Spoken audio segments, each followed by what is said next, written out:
The Singing Trees.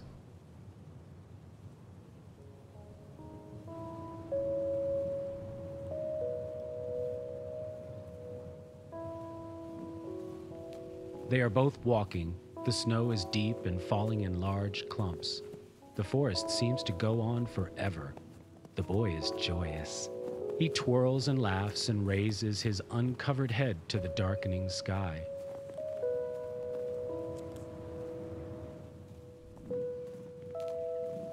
He exclaims, "Try to catch them on your tongue. What do they taste like to you? See how they sparkle purple and yellow?" Arms outstretched, still looking up with awe and wonder, he slogs through the deep drifts, unaware of how cold he is becoming.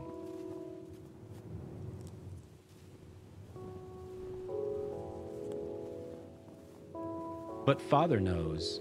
He knows the way home, too. If he gave navigation duties over to his son, they would be lost forever out here in the cold, wandering circles till they froze to death amongst the gentle yet relentless falling flakes.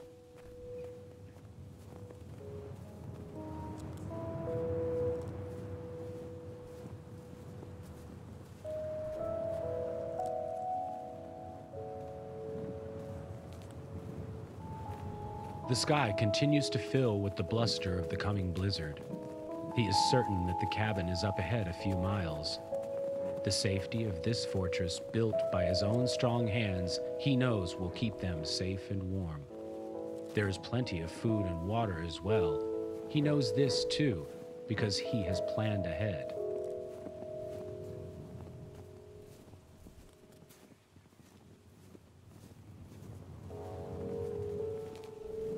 The boy runs to him and says, "I wish I could still ride on your shoulders. You made me feel 100 feet tall, just like these trees. But I know I'm just too big now." Wistfully, he kicks up a puff of powder, watching it swirl as it returns to rest.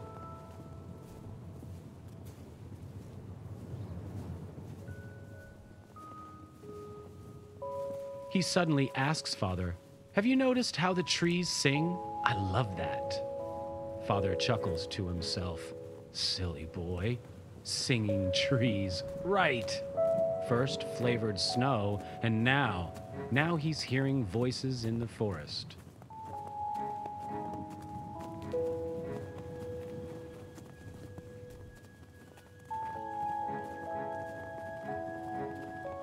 Then, as they continue walking, he gradually becomes more and more aware of the pine boughs high above them. Not exactly whipping yet, but rippling briskly in the rising gusts.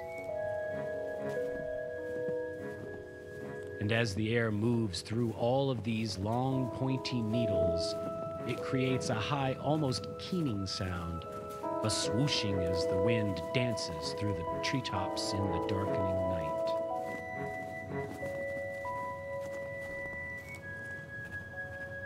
This high, continuous drone is accompanied by clicks and cracks, taps and creaks. The many twigs and branches of all sizes, straining and groaning under the weight of all the wind and snow and ice, slapping and hitting each other in a staccato rhythm completely separate from the singing trees. Grinning, he understands they too are clapping and dancing. He almost laughs out loud when he suddenly realizes that he can also hear his own boots crunching out their own cadence, as well as his son's quicker counter cadence joining in. Under it all, he begins timing his breathing to coincide with his footsteps. In for 4, out for 4.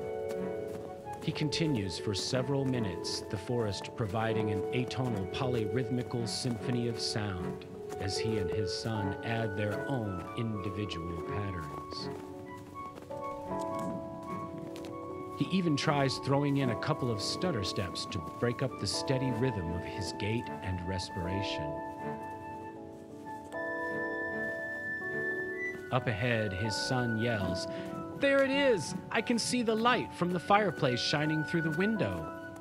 And he leaps and twirls once again through swirling eddies of thickening flakes. Father smiles and tips his head up to the sky. His heart and his steps lighten while he dances the rest of the way home.